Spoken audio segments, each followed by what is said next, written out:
વિદ્યાર્થી મિત્રો, લાસ્ટ સેશનમાં આપણે ફોસ્ફરસ ટ્રાયક્લોરાઇડ વિશે વાત કરી. હવે આપણે જોવાનું છે ફોસ્ફરસ પેન્ટાક્લોરાઇડ PCl5, એની બનાવટ, એના ગુણધર્મો અને એની ઉપયોગિતા વિશે વાત કરવાની છે. તો સૌથી પહેલાં સફેદ ફોસ્ફરસની શુષ્ક ક્લોરીન વાયુ સાથેની રિએક્શનથી PCl5 બને. વધારે માત્રામાં ક્લોરીન અહીંયા લેવાનો છે. એ જ પ્રકારે ફોસ્ફરસની વધારે માત્રામાં સલ્ફ્યુરાઇલ ક્લોરાઇડ સાથેની પ્રક્રિયાથી પણ PCl5 બને. આપણે PCl3 જે જોયું હતું એમાં સલ્ફોનાઇલની જગ્યાએ થાયોનાઇલ ક્લોરાઇડ હતું. ફોસ્ફરસની થાયોનાઇલ ક્લોરાઇડ સાથેની રિએક્શન હતી અને અહીંયા ફોસ્ફરસની સલ્ફ્યુરાઇલ ક્લોરાઇડ સાથેની રિએક્શન છે, જેનાથી PCl5 બને છે. આ PCl5 પીળાશ પડતા સફેદ રંગનો ઘન પદાર્થ છે. એનું ગલનબિંદુ 440 કેલ્વિન છે. પ્રવાહી અને વાયુમય સ્થિતિમાં PCl5 ટ્રાયગોનલ બાયપિરામિડલ પ્રકારનું સ્ટ્રક્ચર ધરાવે છે. એમાં 3 PCl બંધ છે, એક જ સમતલમાં છે 120 એંગલ પર, અને 2 PCl બંધ લાંબા પણ છે અને 90 એંગલ પર છે. જે એક જ સમતલના છે એ PCl બંધની બંધ લંબાઈ 202 પિકોમીટર અને જે લાંબા અને લંબ છે એની બંધ લંબાઈ 240 પિકોમીટર છે. PCl5નું ગલનબિંદુ 440 કેલ્વિન. હમણાં વાત કરીએ એમ એની થોડી કેમિકલ પ્રોપર્ટી જોઈએ તો PCl5 હવામાંના ભેજ સાથે જળ વિભાજન પ્રક્રિયા કરીને ફોસ્ફરસ ઓક્સી ક્લોરાઇડ બનાવે છે અને એ phosphorus oxychloride further hydrolysis થઈને છેવટે H3PO4 એટલે કે ફોસ્ફરિક એસિડ બનાવે છે. ફોસ્ફરસ પેન્ટાક્લોરાઇડને તમે ગરમ કરો તો ઉર્ધ્વપાતન એટલે કે સબ્લિમેશન પામે છે. PCl3 અને Cl2માં કન્વર્ટ થાય છે. ફોસ્ફરસ પેન્ટાક્લોરાઇડ એ OH સમૂહ ધરાવતા કાર્બનિક સંયોજનો સાથે રિએક્શન કરે છે, જેમ આપણે PCl3માં જોયું હતું એ પ્રમાણે.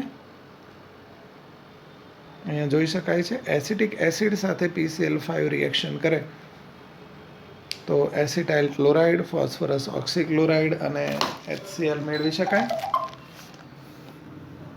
ઇથેનોલ સાથેની PCl5ની પ્રક્રિયાથી ઇથાઇલ ક્લોરાઇડ, ફોસ્ફરસ ઓક્સીક્લોરાઇડ અને HCl મળે છે. ધાતુના ટુકડા સાથે જો PCl5ને ગરમ કરો તો એ ધાતુના અનુવર્તી ક્લોરાઇડ મળે છે, જેમ કે સિલ્વરમાંથી સિલ્વર ક્લોરાઇડ અને ટીનમાંથી ટીન ટેટ્રાક્લોરાઇડ, અને સાથે PCl3 રિલીઝ થાય છે.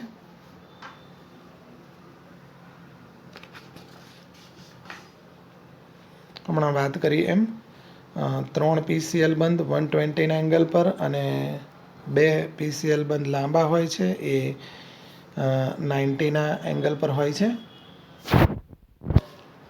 તો હવે વાત કરીએ છીએ ફોસ્ફરસના ઓક્સો એસિડ્સ અથવા તો ઓક્સી એસિડ વિશે. અગાઉ પણ આપણે વાત કરેલી છે કે ફોસ્ફરસનો જો ઓક્સો એસિડ હોય તો એમાં ફોસ્ફરસ સિવાય હાઇડ્રોજન અને ઓક્સિજન પણ હોય છે. તો ફોસ્ફરસના ઓક્સી એસિડ્સ અથવા તો ઓક્સો એસિડ્સ જોઈએ. ફોસ્ફરસના ઓક્સો એસિડ સંયોજનોના બંધારણો વાસ્તવમાં એમાં H2O અણુ અથવા તો ઓક્સિજન પરમાણુ પ્રાપ્ત થવાના અથવા તો ગુમાવવાના સંદર્ભમાં એકબીજા સાથે રિલેટેડ હોય છે. આ પ્રકારના જે ઓક્સો એસિડ સંયોજનો છે એમાં ફોસ્ફરસ અન્ય પરમાણુઓ દ્વારા સમચતુષ્ફલકી રીતે ઘેરાયેલો હોય છે. આ તમામ ઓક્સો એસિડમાં ધ્યાનથી સમજો, આ તમામ ઓક્સો એસિડમાં ઓછામાં ઓછો P ડબલ બોન્ડ O એક બંધ અને ઓછામાં ઓછો POH એક બંધ હોય છે. જે ઓક્સો એસિડ સંયોજનમાં ફોસ્ફરસની ઓક્સિડેશન અવસ્થા +5 કરતાં ઓછી હશે એમાં P double bond O, P પી સિંગલ બંધ OH ઉપરાંત પી સિંગલ બંધ પી અથવા તો પી સિંગલ બંધ H બંધ હશે,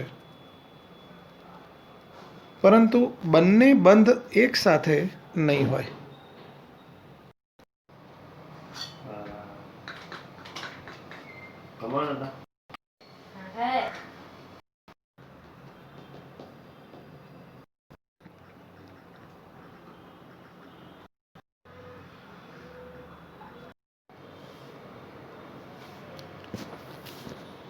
ફોસ્ફરસની +3 ઓક્સિડેશન અવસ્થા ધરાવતા ઓક્સી એસિડ સંયોજનો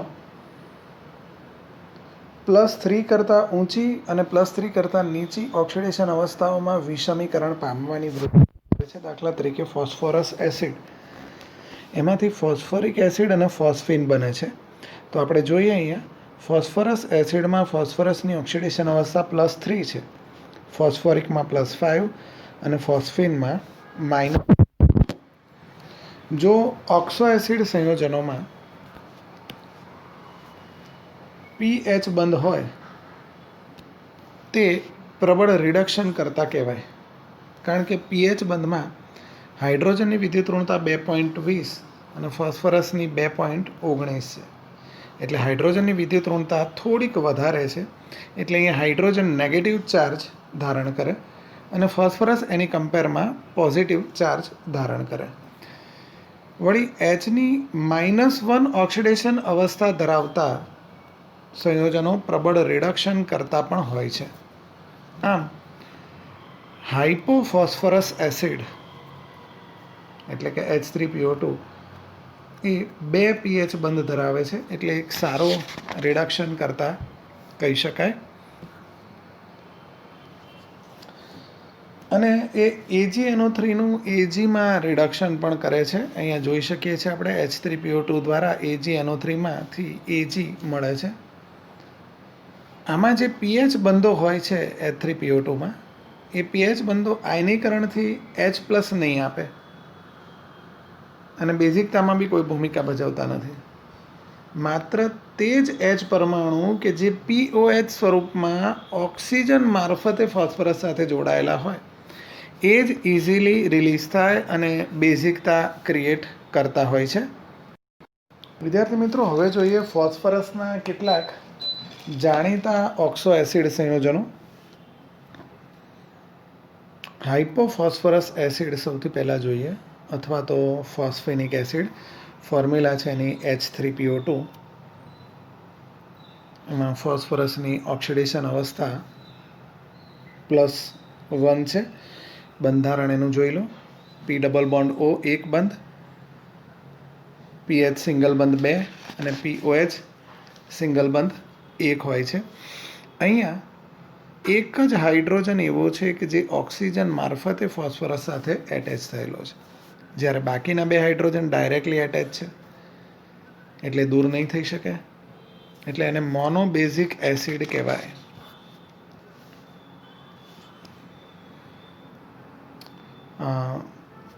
કેવી રીતે બનતો હોય છે જોઈએ તો સફેદ ફોસ્ફરસની આલ્કલી સાથેની પ્રક્રિયાથી આ હાઇપોફોસ્ફરસ એસિડ બનાવાય છે. ત્યારબાદ છે ફોસ્ફરસ એસિડ, ફોસ્ફેનિક એસિડ પણ કહે છે. એની ફોર્મ્યુલા H3PO3. ફોસ્ફરસની એમાં ઓક્સિડેશન અવસ્થા +3. એનું બંધારણ જુઓ. 1 P ડબલ બોન્ડ O બંધ, 1 PH સિંગલ બંધ અને 2 POH સિંગલ બંધ. અહીંયા જે 2 POH સિંગલ બંધ છે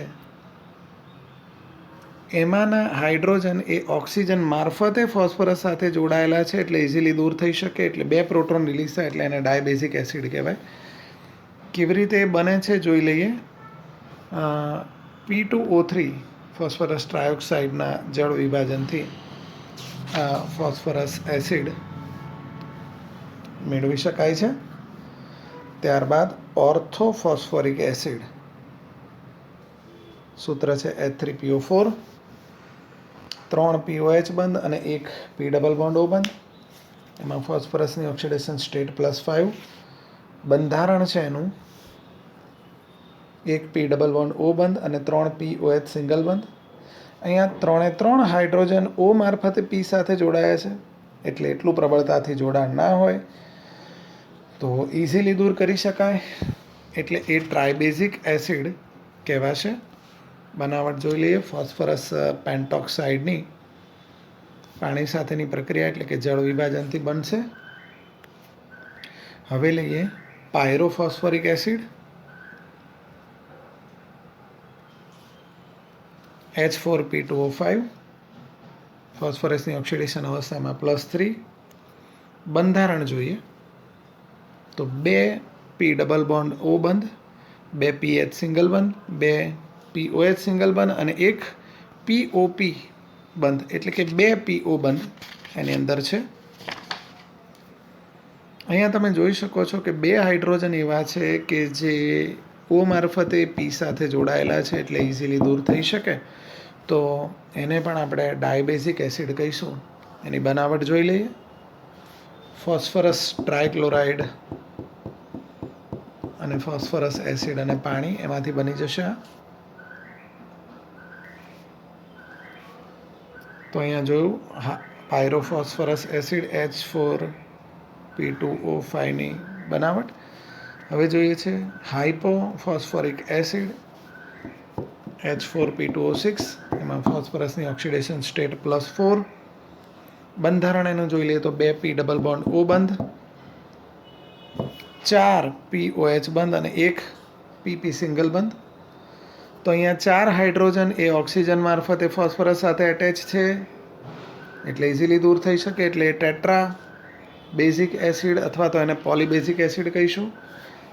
લાલ ફોસ્ફરસની આલ્કલી સાથેની પ્રક્રિયાથી H4P2O6 બનાવાય છે. પાયરોફોસ્ફોરિક એસિડ જોઈએ H4P2O7, એમાં ફોસ્ફરસની ઓક્સિડેશન સ્ટેટ +5. બંધારણ જોઈએ 2 P ડબલ બોન્ડ O બંધ, 2 PO સિંગલ બંધ અને 4 POH સિંગલ બંધ.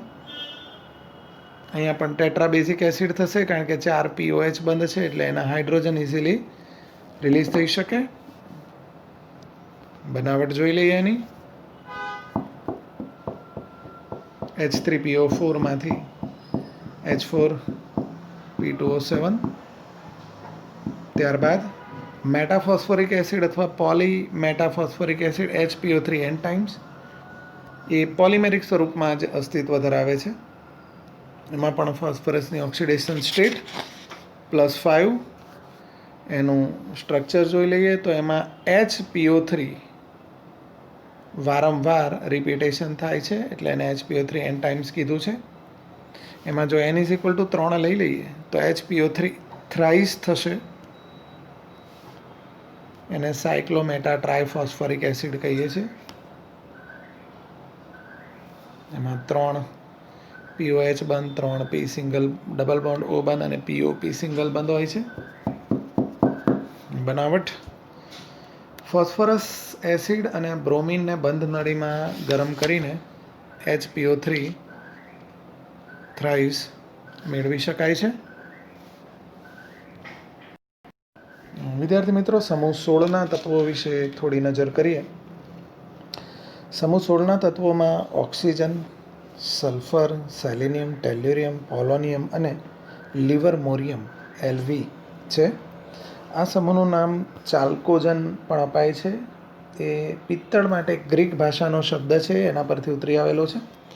તેમજ આ શબ્દ સલ્ફર તેમજ તે સમૂહના અન્ય ઘટકોના કોપર સાથેના જોડાણને પણ હાઇલાઇટ કરે છે.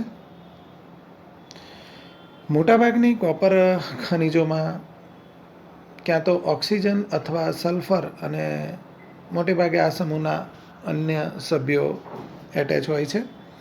સમૂહ 16ના વિવિધ તત્વોની ઓક્સિડેશન અવસ્થાઓ તમે જોઈ શકો છો. ઓક્સિજનની -2, -1, +1 અને +2, સલ્ફર માટે -2, +2, +4 અને +6, સેલેનિયમ માટે -2, +2, +4, +6, ટેલ્યુરિયમ માટે પણ એની એ જ, અને પોલોનિયમ માટે +2 અને +4 ઓક્સિડેશન અવસ્થાઓ પોસિબલ છે. ત્યારબાદ સમૂહ 16ના તત્વોની કોમન ઇલેક્ટ્રોનિક કોન્ફિગરેશન NH2NP4. એના પ્રાપ્તિ સ્થાનો જોઈએ તો સૌ પહેલાં એમાં ઓક્સિજન માટે